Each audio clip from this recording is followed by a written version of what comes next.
Art of engraving. Engraving is putting a design onto a hard, flat surface by carving into it. The result is maybe a decorative piece in itself, as when silver, gold, or steel are engraved, or may provide a printing plate of copper or another metal for printing images on paper, which are also called engravings. Engraving was an important method in history of making images on paper, both in artistic ways such as making decorative prints and also for printing books and magazines. So it has long been replaced by photography in its commercial uses, and nowadays it is much less common in printmaking. When it has been almost completely replaced by etching and other techniques.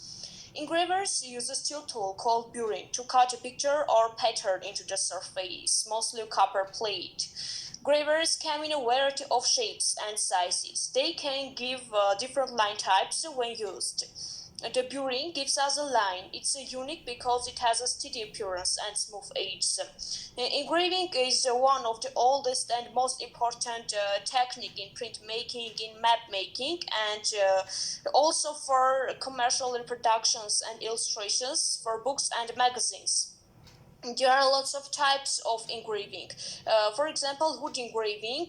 Wood engraving is a form of relief printing. Steel engraving and line engraving cover uses for reproductive prints, and both is similar uses mostly in the 19th century, but it isn't actually using engraving.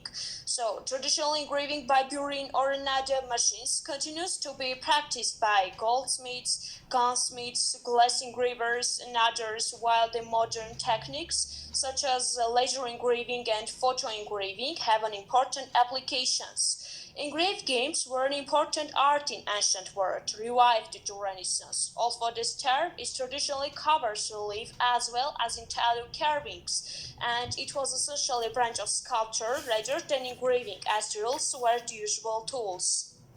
Oh, that's good for you. Great.